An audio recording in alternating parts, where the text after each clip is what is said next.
جتنا بھی جوان ہو نا، جتنا بھی جوان، تو وہ ایک بار تو چڑھ جاتا ہے نا، دوسری بار کہتا ہے کہ یہیں نیچے ہی کھڑے ہو کے دعا مانگ لو.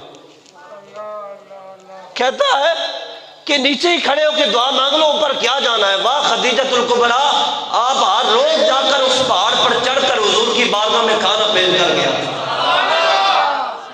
اور پھر رب نے کیسی مہربانیاں فرمائی. بخاری پاک میں حدیث پاک ہے کہ حضور غار حرا میں جلوہ گر تھے کہ جبریل آئے. جبریل امین علیہ السلام تشریف لائے. عرض کرتے ہیں پیارے آقا علیہ السلام، ہذہ خدیجہ، نبی کریم علیہ السلام کی زوجہ خدیجہ الکبریٰ اپنے ہاتھوں سے کھانا بنا کر رومال میں باندھ کے آ رہی ہے.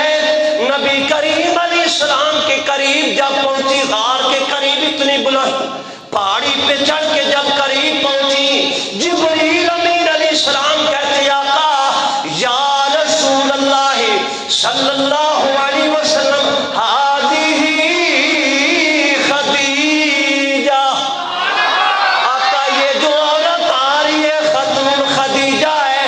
آقا علیہ السلام نے فرمایا ہاں یہ خدیجہ ہے. عرض کرنے لگے جبریل قد اتت معہا،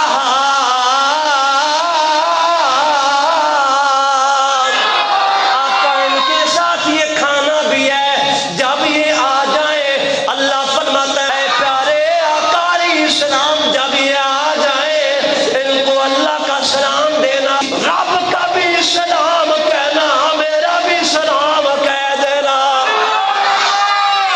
فرمایا میرا بھی سلام کہنا اور اللہ کا بھی سلام کہنا. آپ نہ سخت بیمار ہوئی حضرت خدیجہ الکبریٰ، اور جب بیمار ہوئی تو پھر صحت کچھ بہتر ہوئی تو آپ رضی اللہ تعالیٰ عنہ سے نا نبی پاک علیہ السلام نے فرمایا کہ آپ کی کوئی طلب ہے کھانے کی.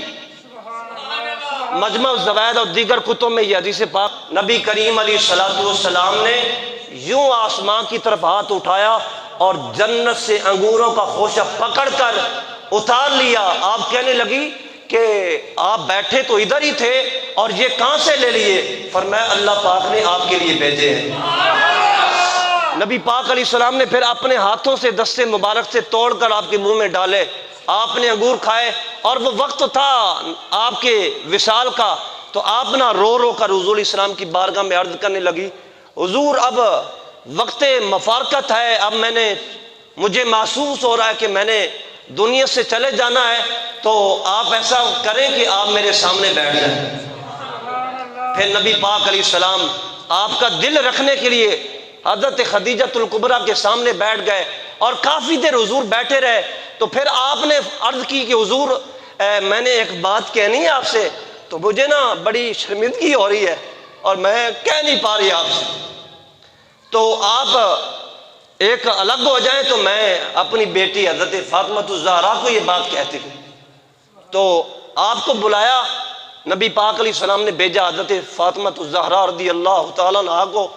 آپ گئیں اور ہاتھ باندھ کے ماں نے بیٹی سے کہا کہ ابا جان سے کہیں کہ اپنی وہ چادر جب آپ اوڑھتے ہیں تو اللہ پاک وحی فرماتا ہے وہ چادر مجھے عطا فرما دیں، اس کا میں کفن بنا لوں گی، اس کی برکت سے میرا رب مجھ سے راضی ہو جائے گا. تو نبی کریم علیہ السلام نے نا وہ چادر آپ کو عطا فرما دی. جب چادر دی نا اور فرمایا فاطمہ جاؤ اپنی اماں جان کو یہ پیش کرو تاکہ ان کو پتہ چل جائے کہ مجھے چادر مل چکی ہے. تو جب چادر پہنچ گئی اللہ پاک نے جبریل کو فرمایا جبریل جاؤ میرے محبوب کو بتاؤ کہ اللہ فرماتا ہے خدیجہ الکبریٰ کو ہم جنت کا کفن عطا فرمائیں. پھر جنت سے جبریل امین علیہ السلام کفن لے آئے جو آپ کو دیا. جب یہ وقت انتقال تھا نا حضرت خدیجہ الکبریٰ کا، تو آقا علیہ السلام نے فرمایا اے خدیجہ الکبریٰ آپ کو پتا ہے جنت تو آپ کی زیارت کے لیے تڑپ رہی ہے، جنت تو آپ کی دیدار کی مشتاق